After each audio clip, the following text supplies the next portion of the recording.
नाज़रीन, Kandhkot municipal committee जी नाअहलिया नालिन की सफ़ाई न थियण सबबि कंदकोट शहर तलाव जो ॾेख ॾियण लगो है। गंदगी हुजण करे बीमारियों जन्म वठण लगियूं आहिनि। करोड़े रुपया बजट हुअण बावजूद शहर लावारिस बणिजी वियो है।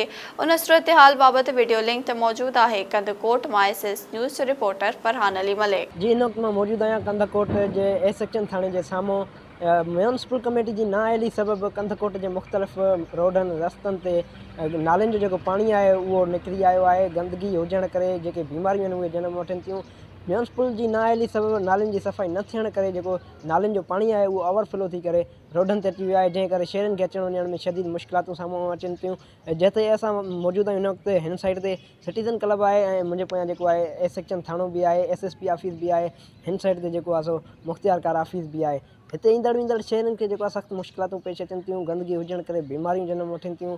शहरन जो चवण है करोड़े रुपया बजट हुजण के बावजूद भी कंदकोट में म्यूनिसिपल जा मुलाजिम नज़र ही कोन था अचन। असांखे इहा ही ख़बर नाहे त हितों जो टीम केर है। हिननि मुतालबो कयो आहे त जल्द से जल्द इन मामले नोटिस वठी करे गंदगी ते ज़ाब्तो आंदो वञे ऐं जेको बीठल पानी आहे इन खे निकाल करायो वञे। जी।